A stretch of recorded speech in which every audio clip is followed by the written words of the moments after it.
نبی خوف خدا مدنی مذاکرہ، عشق نبی خوف خدا مدنی مذاکرہ، عطار کی علمی ضیا مدنی مذاکرہ۔ الحمدللہ رب العالمین والصلاة والسلام علی خاتم النبیین، اما بعد فاعوذ باللہ من الشیطان الرجیم، بسم اللہ الرحمن الرحیم، الصلاة والسلام علیک یا رسول اللہ وعلی آلک واصحابک یا حبیب اللہ، الصلاة والسلام علیک یا نبی اللہ وعلی آلک واصحابک یا نور اللہ، نویت سنت الاعتکاف۔ جب کبھی داخل مسجدوں نے سعادت پائیں یا اعتکاف کی نیت ضرور فرمائیں۔ صلو علی الحبیب صلی اللہ علی محمد، فرمان آخری نبی صلی اللہ تعالی علیہ وآلہ وسلم، قیامت کے دن لوگوں میں میرے نزدیک تر وہ ہوگا جس نے مجھ پر زیادہ درود شریف پڑھے ہوں گے۔ صلو علی الحبیب صلی اللہ علی محمد۔ آج 1447 ہجری کے جمادی الاخری کی پہلی تاریخ ہے، چاند رات ہے۔ عالمی مدنی مرکز فیضان مدینہ میں مدنی مذاکرے میں کثیر عاشقان الجمع ہے، اور مدنی چینل پر بھی سلسلہ دیکھا جا رہا ہے۔ اب سوالات کیجیے، ہر سوال کا جواب وہ بھی بالصواب، یعنی درست دے پاؤں یہ ضروری نہیں، بن پڑا تو عرض کرنے کی کوشش کی جائے گی، یہ بھول کرتا پائیں فوراً میری اصلاح فرمائیں۔ مجھے آئیں بائیں شائیں کرتا، آپ نے کہے پر بلا وجہ اڑتا نہیں، بھول ہونے کی صورت میں شکریہ کے ساتھ قبول کرتا پائیں گے۔ صلو علی الحبیب صلی اللہ علی محمد۔ سوشل میڈیا کی ایک پوسٹ میں کچھ اس طرح سے لکھا تھا: تبصرے غیر کے کردار پہ کرنے والے، کیا تیری کبھی خود سے ملاقات نہیں ہوتی؟ امیر اہل سنت، آپ اس پوسٹ کے بارے میں کیا ارشاد فرمائیں گے؟ ماشاءاللہ، بڑی پیاری بات ہے کہ جب ایک انگلی دوسرے کی طرف اٹھاتے ہیں تو 3 انگلیاں اپنی طرف آتی ہیں۔ ہم کہتے ہیں کہ اس کو دیکھ، تو انگلیاں کہتی ہیں اپنے آپ کو دیکھ۔ اس لیے وہ بندہ اگر دوسروں کے کردار پر منفی تذکرے کرنے کے بجائے، اس کی کمزوریاں گنوانے کے بجائے اپنی کمزوریوں پر نظر کرے، اپنے عیبوں کی طرف متوجہ ہو، تو یہ دوسروں کی عیب جوئی سے اور دوسروں کے عیب ٹٹولنے سے بچا رہے گا، اور اس کی اصلاح کا بھی سامان ہوگا۔ تو یہاں یہی ہے کہ مطلب اپنے عیب کو بندہ دیکھے، دوسرے کے عیبوں پر نظر نہ رکھے۔ عیبوں کو ڈھونڈتی ہے فقط عیب جو کی نظر، جو خوش نظر ہیں، حسن و کمال دیکھتے ہیں۔ تو جو عیب جو ہوتا ہے وہ دوسروں کے عیب دیکھتا ہے، ان کے ہنر اور ان کے کمالات خوبیوں پر اس کی نظر نہیں ہوتی۔ تو اس لیے مطلب بندہ یا تو خوبیاں دیکھے بندے کی، اور عیب نہ دیکھے۔ عیب دیکھنے تو اپنے دیکھے، تو جو اپنے عیبوں کی اصلاح میں مشغول ہوتا ہے تو اسے دوسروں کے عیبوں پر تبصرے کرنے کا ٹائم ہی نہیں ہوتا۔ تو اپنی اصلاح میں بندہ ان مانوں کر لگا رہے۔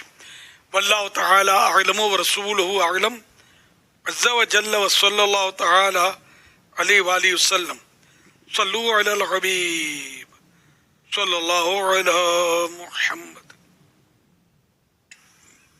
میرا نام محمد عدنان ہے اور میرا تعلق گاڑیوں کی فیلڈ سے ہے۔ میرا امیر اہل سنت سے یہ سوال ہے کہ ہم سے لوگ گاڑیاں لینے آتے ہیں، چند بروکر دوسروں کو جو گاڑیاں دلاتے ہیں، وہ ہم سے بھی کمیشن لیتے ہیں اور جو جس کو دلا رہے ہوتے ہیں ان سے بھی لیتے ہیں۔ تو ذہن میں میرا یہ ہے کہ شاید دونوں طرفہ کمیشن لینا مناسب نہیں ہے، تو آپ اس بارے میں تھوڑی رہنمائی فرمائیے۔ اس میں یہ ہے کہ اگر تو یہ جو بروکر ہے دو طرفہ صرف یہ آپس میں پارٹیوں کی ملاقات کروا دیتا ہے، اور جو ڈیلنگ کرتے ہیں وہ یہ آپس میں خود ہی کرتے ہیں، تو اس صورت میں تو جہاں رواج ہوگا وہاں پر یہ دو طرفہ کمیشن لے سکتا ہے.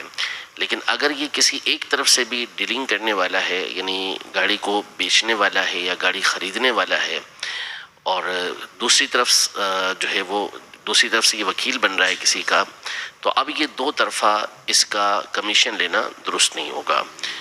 وہ ایک طرفہ ہی کمیشن لے سکتا ہے، دو طرفہ نہیں لے سکتا. تو یہ دیکھ لیں کہ اس کے ساتھ کیا صورتحال ہے. اگر تو دونوں طرف صرف اور صرف یہ رابطہ کروا رہا ہے، ڈیلنگ وہ آپس میں کریں گے تو مسئلہ نہیں ہے، جہاں رواج ہوگا یہ لے لے گا، اور اگر نہیں ایسا نہیں ہے تو پھر اس صورت میں یہ نہیں لے سکتا. صلو علی الحبیب صلی اللہ علی محمد. سجاد احمد اتاری بھلوال سے عرض گزار ہوں. امیر اہل سنت کی بارگاہ میں میرا سوال عرض ہے کہ میری کریانے کی شاپ ہے، یہاں پر اکثر جو ہے نا وہ کسٹمر جو آتے ہیں تو کسی کے پیسے وغیرہ گر جاتے ہیں، ہمیں 10 ملتے ہیں، کبھی 20 دیکھتے ہیں، کبھی 50 کا نوٹ بھی پڑا ہوتا ہے.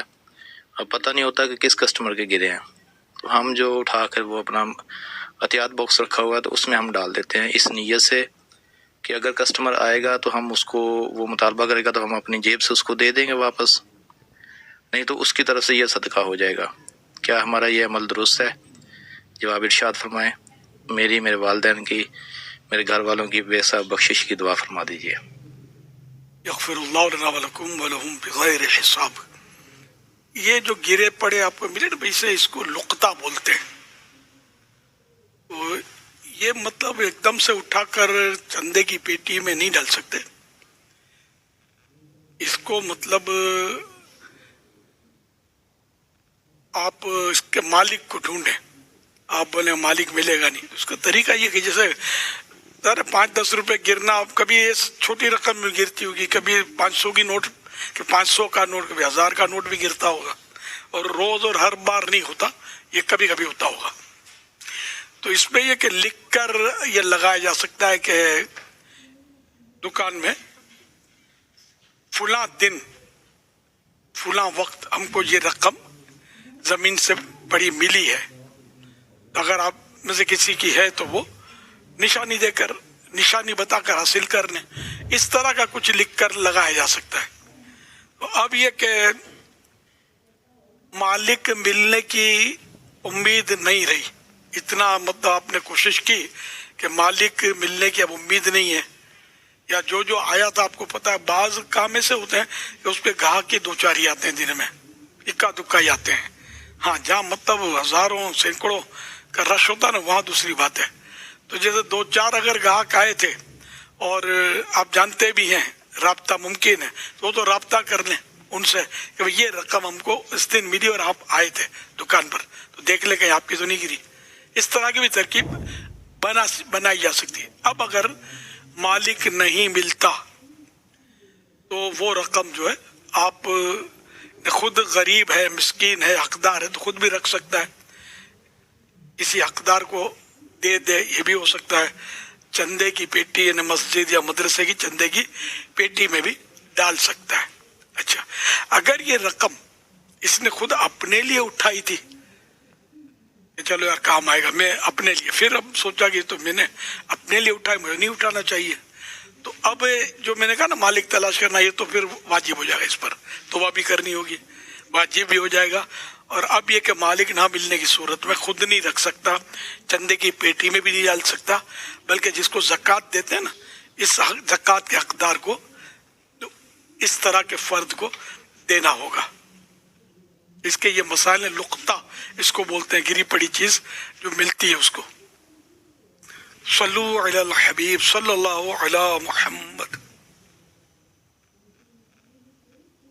امیر اہل سنت سے میرا سوال عرض ہے کہ اگر کوئی ہمارا سامان اٹھائے، یعنی کہ کسی سے سامان اٹھانا، یہ کیسا ہے؟ کیا اس سے تکبر پیدا ہو سکتا ہے؟ اور اس بارے میں کوئی حدیث پاک ہے؟ جزاک اللہ خیرہ.